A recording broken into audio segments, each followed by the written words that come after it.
Bienvenidos nuevamente a Cine Creadores. Yo soy Giovanna Díaz y el día de hoy se encuentra con nosotros el director Joshua Hill, quien nos hablará un poquito acerca de sus proyectos La Maldad y Sanctorum, así como un poco sobre su trayectoria. Bienvenidos.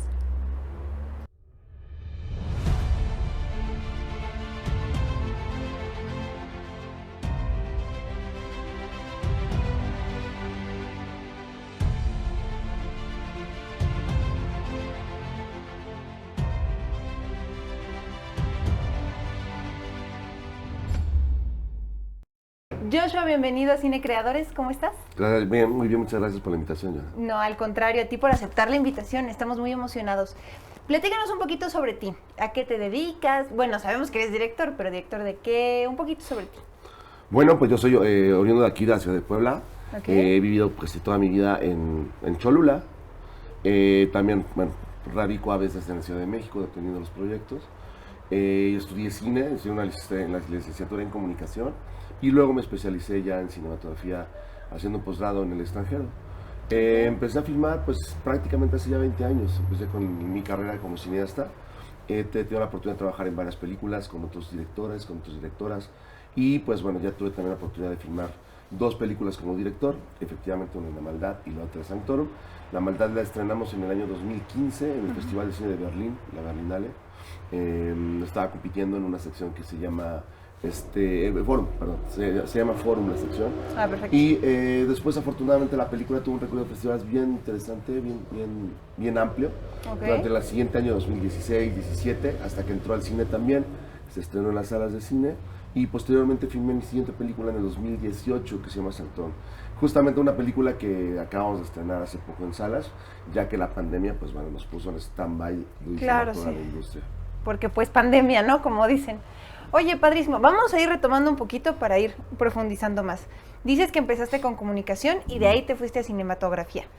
¿Por qué la decisión tan y no tan radical? Bueno, yo tuve suerte porque dentro de la carrera de comunicación, en la universidad donde yo estudiaba, había una oportunidad de que puedes especializarte dentro de la carrera, ¿no? Okay. Entonces yo ya había, cuando empecé a especializarme, que fue más o menos a la mitad de la carrera, tomé la decisión de cambiarme de plantel. Yo estaba en el plantel de Puebla y me fui al plantel de México, de Ibero Santa Fe. Y ahí había laboratorio de cine, había cámaras de cine, había todo lo que se necesitaba para poder hacer cine tal cual, con cine, ¿no? Perfecto. Entonces la mitad de la licenciatura de comunicación fue muy enfocada a cine. Y cuando terminé todavía seguí con la decisión de estudiar todavía más, especializarme un poco más. Y entonces, bueno, pues sí, realmente fue como a la mitad de la carrera, redescubrí el cine y tomar la decisión, pues, de que eso era lo que quería hacer yo el resto de mi vida. ¿En algún punto antes de entrar a la carrera pensaste que ibas a estar estudiando esto? Pues fíjate que sí, o sea, prácticamente cuando tomo la decisión de irme a México, que era una decisión complicada, ¿no? Porque, bueno, pues yo no había vivido antes solo, ¿no? Y luego en Sí, México, que es más y luego en la complicado. Ciudad de México, ¿no? Pues sí, había tenido como unos 19, 20 años, yo creo. Okay. Entonces, hubo que tomar varias decisiones importantes y te empiezas a asumir como que dices, bueno, pues ya estoy acá, entonces ya no he vuelto atrás. Y además, bueno, sí, mi familia estaba con la preocupación constante de decir, bueno, ¿y cómo vas a hacer para ganarte la vida, ¿no? De cineasta, cuando en realidad en la familia pues no hay nadie que se dedique al cine más que yo, ¿no? Ok, oye, esto que platicas suele suceder en ciertos casos, si no es que en la mayoría. ¿Y qué dijeron entonces tus familiares? Oye, ajá, esto, ¿qué vas a hacer? Y tómala, Pues sí. Que sí se pudo. Sí, no, realmente fueron años desafortunadamente mi familia, todos me apoyan muchísimo. Okay. Porque por supuesto que como todas las cosas, un principio fue muy complicado. Ciertamente empecé a trabajar desde joven, pues empecé a trabajar, todavía no terminaba la universidad y ya estábamos haciendo películas con otros directores para foguearte, que es muy importante. Y entonces, bueno, ya una chamba te llamaba a otra, entonces, bueno, estar ahí en el gremio, pues bueno, como sabemos, está muy centralizado en la Ciudad de México. Ahora, afortunadamente, ya no, ya podemos encontrar escuelas de cine bueno, pues en Puebla y en la mayor parte de la provincia. Pero antes era prácticamente, si querías estudiar cine, tenías que irte a fuerza para México. Querías filmar una película, necesitabas estar en México. Querías encontrar apoyo a la producción, tenías que estar únicamente en México. No, y esa situación ha ido cambiando paulatinamente. Creo que está mucho mejor que antes, aunque todavía hay muchísimas cosas que se pueden hacer. Ok. ¿Y cómo te decidiste en ser director? ¿Qué es lo que te llamó la atención? Bueno, yo realmente estudié cinefotografía. Okay. Fue la parte más técnica de la maestría en la que yo me especialicé. Todavía me tocó, afortunadamente, filmar con emulsiones, con película para cine.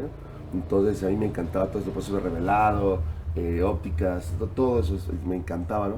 Y me acuerdo que estaba yo por ahí del 2020, 2002, yo creo 2003, ya estaba yo filmando un comercial para el gobierno federal. Estábamos en el estadio aquí en el Puebla, el estadio... Ajá, en el de los hermanos, en ¿verdad? el fútbol, el estadio de fútbol. Ok, sí. Ya había como 200 extras, una posición muy grande.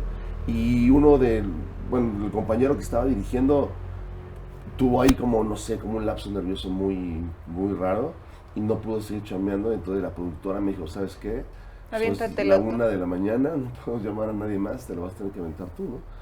Y entonces en ese momento descubrí que me sentía cómodo filmando, o sea, con la cámara y además dirigiendo. Entonces, una cosa llevó a otra y bueno, ya con el pasar de los años me decidí escribir mi primer guión para hacer mi ópera prima, que resultó ser justamente La Maldad.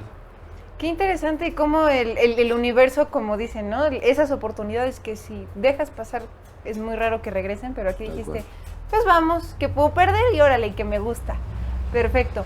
Bueno, y mencionamos tu ópera prima que es La Maldad. Platícame un poquito, ¿cómo surge esta idea de realizar este proyecto? Bueno, pues La Maldad es una película que está filmada como un género híbrido. Nosotros le llamamos docuficción. Okay. Esto significa que la película propone desde una idea documental con actores no profesionales, dar seguimiento a una escaleta que propone pues, una historia ficcionada, Okay. pero con ciertos elementos muy contundentes de la realidad. Entonces esto pues, prácticamente digo, no es nada nuevo, tiene que ver con el cinema verité, tiene que ver con la escuela rusa, muy tarkovskiano también, o sea, tiene que ver como más, como pues este concepto de tratar de generar híbridos con los formatos. Y La Maldad surge a la idea de pues una persona mayor que me cuenta su historia en la vida real, de que él quería hacer una película para contar su historia de vida y entonces él se decide a escribir un guión. Pero esta persona pues sí resulta ser que es un campesino que no está letrado, no estudió, terminó aprendiendo él solito a leer y escribir. Y entonces la maldad retoma desde su propia idea en este ejercicio como de metacine, es una persona que quiere filmar su película y al mismo tiempo yo lo ayudo a filmar una película, pero que no necesariamente la suya, sino es un híbrido entre lo que él me contó y lo que yo estoy proponiendo. La película es una película que tiene un tono también muy político. La filmamos durante el año 2012 y que recordemos que fue el último año que tuvo de gobierno el presidente en ese momento, Felipe Calderón, que estamos en una situación bueno, muy favorable, ¿no? No que ahorita estemos mejor, la verdad, pero... Pero esos momentos sí, estábamos fue muy complicado, claro, y entonces había una revuelta por todas partes emocional, porque sabíamos que iba a regresar el PRI al poder, ¿no? Y entonces los personajes estaban muy afectados, no dejaban de hablar de eso durante todo el tiempo de los descansos. Entonces la película se permea y yo permito también que se toquen muchos de esos temas porque el país lo necesitaba, ¿no? Entonces la película termina siendo sí, bueno, pues un ejercicio narrativo entre esta persona que quiere cumplir su último deseo de filmar una película en un país como México que se está revolcando ante los cambios constantes hacia lo político. Este tinte político y lo que me mencionas, ¿de ahí surge el nombre de La Maldad o por qué? Bueno, siempre pienso que cuando ves la película hay algo en la atmósfera, en el ambiente que es incontrolable y que se sentía justamente como eso, como esa desesperanza de que algo malo va a suceder en todo momento, pero no sabíamos qué es lo que realmente era. No sé si era que iba a regresar el PRI o si es que los personajes, porque en la vida real los personajes, o sea, los dos son mis abuelos. Uno es papá de mi mamá y otro es papá de mi papá. Entonces mi abuelo paterno estaba muy enfermo, ya lo habían desahuciado cuando empezamos a filmar. Tenía un cáncer en metástasis muy fuerte. Entonces fue un acto de valor muy fuerte para poder grabarlo, filmarlo, porque él no, o sea, mi familia decidió no decirle cómo estaba su situación para que no estuviera con esa preocupación y se muriera antes, ¿no? Y sí, efectivamente todavía terminamos la película en el mes de septiembre, pero no la alcancé ya a ver editada. Entonces, es una película que deja bastante, y tiene un tono familiar por donde la se le quiera ver, un cine muy íntimo, pienso yo. Sí, me imagino. Y además esto que comentas, pues tristemente, si lo podemos decir así, es como vivimos los mexicanos, ¿no? Con esta incertidumbre y este pensamiento de que no importa lo que haga, algo va a pasar, pero va a ser malo, ¿no? Inclusive cuando vamos a un cuerpo de policía, etcétera, ¿no? Entonces, pues muy interesante esto. ¿Qué, ¿Tuviste algún tema, algún problema en cuanto a la filmación de La Maldad? Platícanos un poco sobre eso. Oh, hice muchos problemas, la verdad. La película es una película independiente que se tuvo su financiamiento a través de nuestros ahorros, ¿no? Incluyo también a la casa productora de Perro Negro, con César y con Fabiola, que también entraron al proyecto y apoyaron en todo momento. César fotografía la película y Fabiola produce. Y bueno, pues realmente yo tenía un poco de dinero ahorrado de lo que había trabajado de publicidad durante muchos años. Y entonces compramos una cámara, por cierto, muy parecida a las que usamos aquí ahorita. Y con esa cámara filmamos la película realmente, ¿no? Entonces, casi un milagro, la verdad, porque fue, o sea, no teníamos prácticamente un financiamiento por parte del gobierno, o sea, todo se hizo en un periodo como de medio año, en el que estábamos filmando, pero se acababa la lana, pues dejamos de filmar, yo me iba a trabajar esa publicidad, regresaba con otro poco de dinero y otra vez volvíamos a filmar, así prácticamente hasta que terminamos la historia, y fue una experiencia muy linda, porque en ese momento para todos era nuestra primer película. Entonces había una emoción muy fuerte por decir, vamos a hacer la película, ¿no? Claro. Y una anécdota muy linda fue el día que nos enteramos que la película iba a estar en Berlinale. Nosotros habíamos sido invitados para participar en una sección que se llama Work in Progress, para películas que no han sido terminadas todavía, en el Festival de Cine de Morelia. Entonces fuimos a Morelia, la presentamos, y entre los espectadores de esas proyecciones estaban los programadores de Berlín. Entonces, al mes nos sonó el teléfono de Fabiola y le dijeron que sí estábamos interesados en estrenar la película de manera mundial en el Festival de Cine de Berlín, que bueno, sabemos que son 3 los grandes festivales, hay muchos más, pero los que más, digamos, tienen como este renombre y esta industria tan fuerte es Berlín, Venecia y Cannes, por supuesto, ¿no? Entonces fue una experiencia que le cambia la vida a la película, también a mí como director, ¿no? O sea, lleva tu nombre, digamos que a una perspectiva mucho más amplia, en la que ya empiezan a conocerte, porque bueno, tuviste la oportunidad de ir a un certamen de carácter internacional de ese peso. Y sobre todo que, como dices, era tu primer proyecto, así le pusiste garras y sangre, colmillo, todo ahí, y que te dijeran, oye, ¿quieres? Sí, o sea, no, ya después, ¿no? Pero súper bien. Y me estabas platicando también que en este festival entraste como a una categoría. Ajá, sí, el Festival de Berlín se divide en 3. Está como la categoría mayor, que es la de competencia. Solamente entran, regularmente son directoras y directores ya consagrados, que tienen ya muchísimos años de trayectoria. Y luego viene una sección un poco más comercial, que se llama Panorama, y luego una versión que es como para cine mucho más como el cine que me gusta, como mucho más introspectivo, más como de autor, y se llama Forum, esta categoría, y tuvimos la oportunidad de exhibir ahí. No es una categoría competitiva tal cual, ¿no? Pero claro que estar ahí y con la lista de otras 10 películas ya te pone en un momento ya muy, muy interesante, y la prensa realmente atiende a las películas, ¿sabes? O sea, nosotros leíamos las notas del Hollywood Reporter, de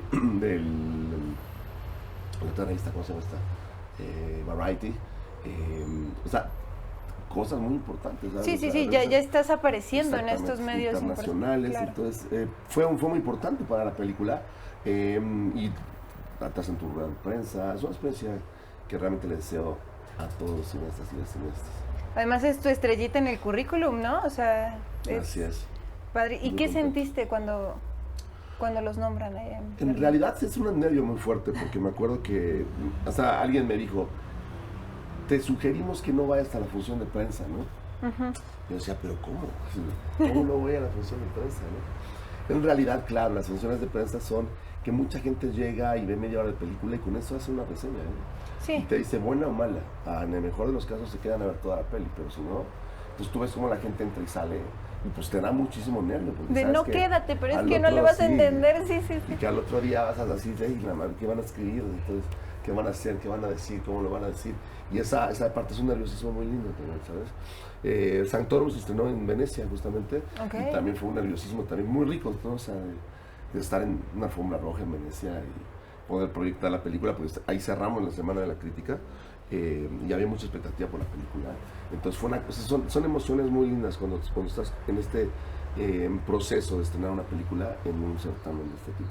Me imagino que es como tu hijo cuando se gradúa, digo, yo no tengo hijos, pero ese orgullo de decir, Tampoco. ay, lo estás logrando y estás con todos y vas a tener una Literal. carrera súper exitosa.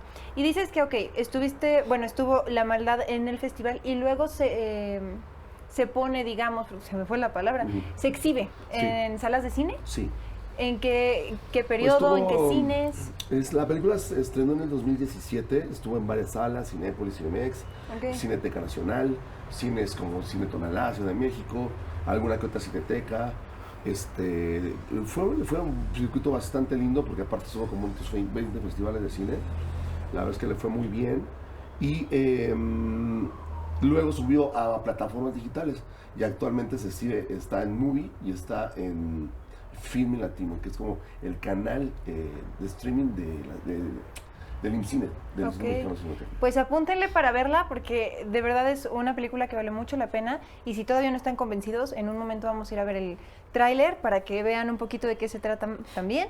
Y para cerrar este bloque y que nos platiques más sobre La Maldad, pero sin darnos ya tantos spoilers, ¿cuál es como tu conclusión? ¿Hubieras cambiado algo? ¿No cambiarías nada? ¿Hubieras hecho otra cosa? No sé, platícanos un poco sobre eso. No, creo que justamente me parece que el ejercicio de filmar esta película fue bastante interesante. Fue muy basado en las emociones del momento. Hay mucho proceso de improvisación y aprendí a desarrollar poco a poco la intuición, que para mí como director, como artista, me parece que eso es lo más importante Claro. que tenemos. Entonces, desarrollar la intuición, tratar de filmar sin guión, para mí era como importante. Entonces, es peculiar, pero sí, en realidad La Maldad tiene un guión como de 12 páginas nada más. Y todo lo demás lo fuimos filmando conforme iba avanzando. Wow. Sí. Sanctorum es un proceso más o menos similar, igual. Pues perfecto, muchísimas gracias y Muchas vamos a ver gracias. entonces el tráiler de La Maldad por Joshua Hill.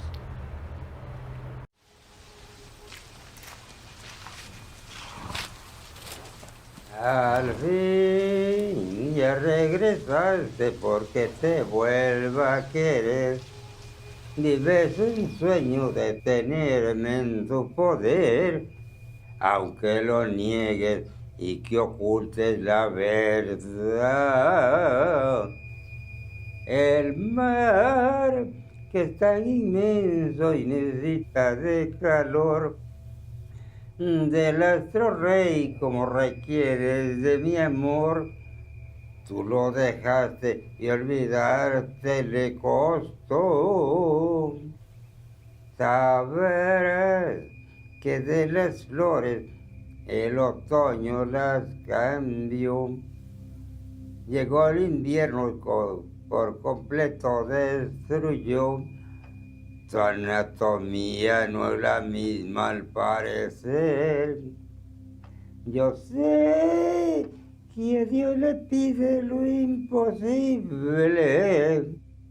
como volver a renacer y volverse a querer.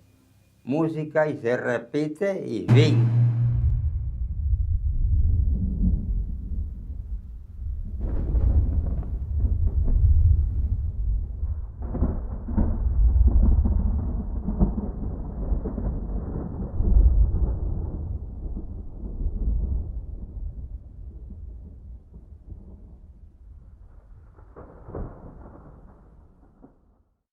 Y estamos de regreso en Cine Creadores con Joshua Hill, quien nos está platicando acerca de sus proyectos La Maldad, Sanctorum y un poco sobre su trayectoria. ¡Ah! Se me traba la lengua un poco.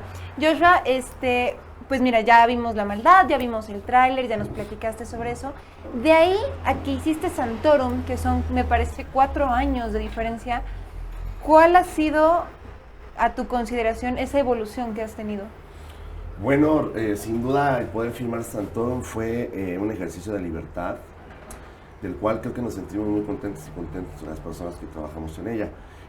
Como les decía yo, pues el proceso de escribir una película, en este caso, fue también una historia muy, digámoslo así, corta, compleja, que implicaba muchísimos retos emocionales para hacerla, ¿no? Y también técnicos, o sea, una película que prácticamente utiliza los efectos especiales. Tenemos así, no sé, unos 90, tal vez un poco más efectos especiales en toda la película para poder narrar lo que la propia historia se propone. Pero de nuevo, otra vez, recurro a, en este caso, un discurso político muy fuerte con respecto a el olvido y el letargo que tiene el campo mexicano. Entonces, retomamos la historia de campesinos que están siendo criminalizados por su necesidad de cultivar marihuana y amapola, que eso es una realidad que vive el país completo.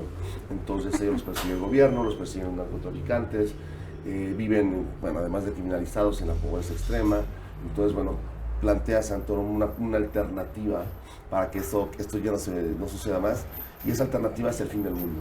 Entonces la película narra pues la historia de este pequeño pueblo que se está por defender, pero que están en el momento más, digamos, misterioso en el cual un fenómeno, a lo que yo le llamo el fin del mundo, inicia. Y tú lo ves en la película. Entonces, una película que, como te decía yo, Outer Records, la pudimos estrenar en Venecia, en el Festival de Cine de Venecia en 2019. Sí. Formó parte de la Semana de la Crítica, con unas reseñas increíbles. La película estuvo muchos festivales de cine alrededor del mundo, y este año, por fin, después de sufrir un par de años por pandemia, ya logramos poder estrenar en las salas de cine de Cineteca Nacional, y tuvo una gran aceptación. Terminamos el año como una de las películas mexicanas más vistas, afortunadamente. Wow. Sí, en Felicidades. Muchas gracias. No, pero sí, vi la imagen, vi el tráiler, y sí me llama mucho la atención esta figura, digámoslo así, claro. porque no sé qué sea, con estos cuernos y el nombre, y ves un poco de la sinopsis, perdón, y lo que tú mencionas, ¿no? Como esta batalla con esta gente y política y todo esto. Entonces, ¿de dónde sale el nombre de Santoro? Santoro, bueno, originalmente la película se iba a llamar Santuario. Okay. Cuando estaba yo iniciando digamos que el fondeo para poder filmar esa película, fue una película, calculamos que unos 10 millones de pesos fue lo que costó más o menos, pero hicimos un teaser, un como pequeño corto, concentrándonos digamos que en algunas de las cosas que yo quería ya manejar en la película. Resultó ser que ese teaser le pedía a los papás de los 43 estudiantes desaparecidos de Ayotzinapa que me ayudaran haciendo una lectura de lo que era mi guión en ese momento, para que sus voces quedaran registradas en el cortometraje. Y quedó muy bien, afortunadamente. Son escenas muy, muy emotivas. Y Amnistía Internacional se enteró de este proyecto y de alguna manera nos lo pidió para poder hacer como una gira con otras películas que estaban hablando también sobre Ayotzinapa, ¿no? Okay. Entonces, el corto se hizo famosón, ya se llamaba Santuario, entonces ya no quise nombrar de nuevo la película Santuario porque iba a haber una confusión. Entonces, del latín Santorum, así Santuario, igual Santorum. Ok, perfecto. Y esta evolución, o sea, lo que nos platicabas, ¿no? De sentir esa primera vez, con tu primera filmación y todo, de la maldad en este Festival de Berlín, y ahora en Venecia, ¿qué crees que fue lo que creció en Joshua para lograr llegar a ese otro festival tan importante internacionalmente? Pues creo que por supuesto que mucha más confianza en los procesos, mucha más intuición para poder filmar y dirigir, y de alguna manera pues tratar de ser tener una voz mucho más madura en el sentido de la creación y en el sentido del discurso. Y tratar de hacer películas que cada vez conecten más con la gente, ¿no? O sea, que sean películas que realmente la gente recuerde por lo que está diciendo la película, por lo que es la película. Y en este caso, bueno, pues mis temáticas regularmente son México, campo mexicano, los campesinos, ¿no? O sea, son cosas de las que me siento como muy familiarizado, y siento una necesidad de hablar de este tema de injusticia, ¿no? Constantemente. Y bueno, pues ese motor, ¿no? Me encanta mucho el cine documental también. Entonces, bueno, en los últimos años he tenido oportunidad ya de formar parte del plantel docente de una maestría de cine, de cine documental. Entonces, soy muy cercano digamos que todo lo que regularmente filmo, lo filmo desde la plataforma del documental, aunque en este caso Santoro, pues miren, es como una fantasía, ¿no? Porque están viendo ciertamente efectos especiales y el fin del mundo, ¿no? Pero hay un soporte muy documental. Claro, y tiene un porqué, ¿no? Además. Muy bien, ahora platícanos, ¿qué le espera a Joshua? O sea, porque ya hablamos de un Joshua pequeño que se estaba graduando, que estaba decidiendo su carrera, todo este proceso, y ahora, ¿qué viene para ti? Pues afortunadamente hay muchos proyectos en puerta. Ahorita estoy filmando acá en Puebla, en Cholula. Eso me hace muy feliz porque no había tenido oportunidad de filmar, digamos que con esta libertad también. Tenemos un fondo de apoyo a la producción que nos dio el IMCINE del año pasado. Este año probablemente también nos solicitamos. Y además de esto estamos preparando una serie con Netflix y estamos también preparando la que va a ser mi tercer largometraje de ficción. Wow. Que probablemente lo filmemos, esperemos que hacia finales de año, principio del que sigue. Entonces, esperemos que este 2023 podamos desquitar todo lo que la pandemia no nos dejó. No nos dejó hacer, exactamente. Perfecto. Oye, y me dieron además el dato hace rato que estás haciendo una serie, me parece, con Pía. Pía, es justamente el proyecto que estamos filmando ahorita de documental. Okay. Es un proyecto, pues, netamente de personajes poblanos y afortunadamente, bueno, Pía y yo nos conocemos desde hace mucho tiempo y bueno, estamos trabajando juntos en este proyecto. Entonces, vamos a filmar todavía todo este año. Entonces, va a haber mucha chamba.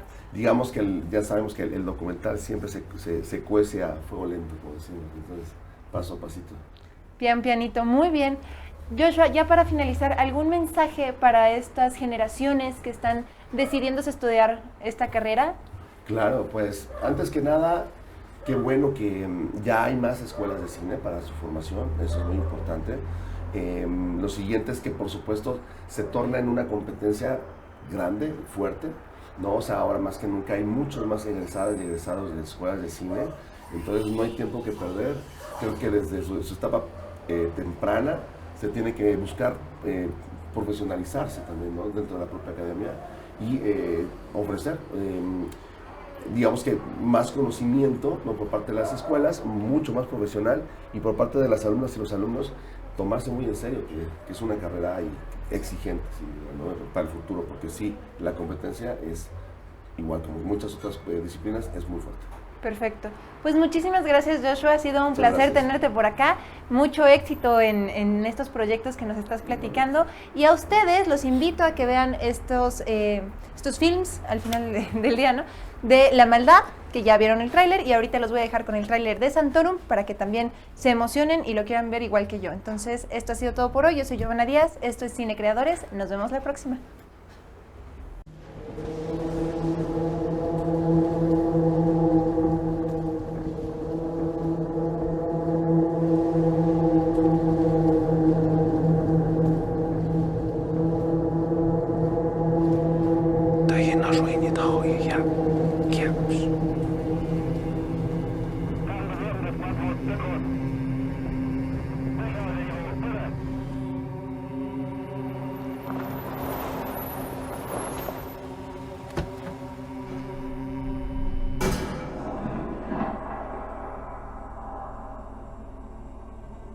Ya kutukpa, ven bien maita. At yak ok pa hayu. Ham dum kam dum. Vin rơ niks me yok ta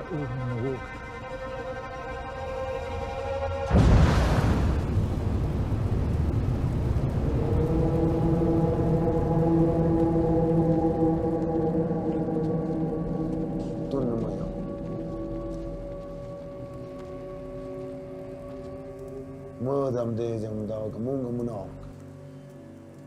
Tugadag hats waram gahmish budaga ka ha waram gahmish go.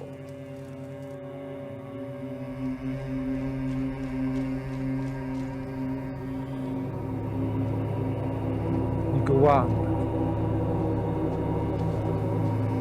Ino nama ya ka ngux. Terus kosmuk. Azian og convento kadaki.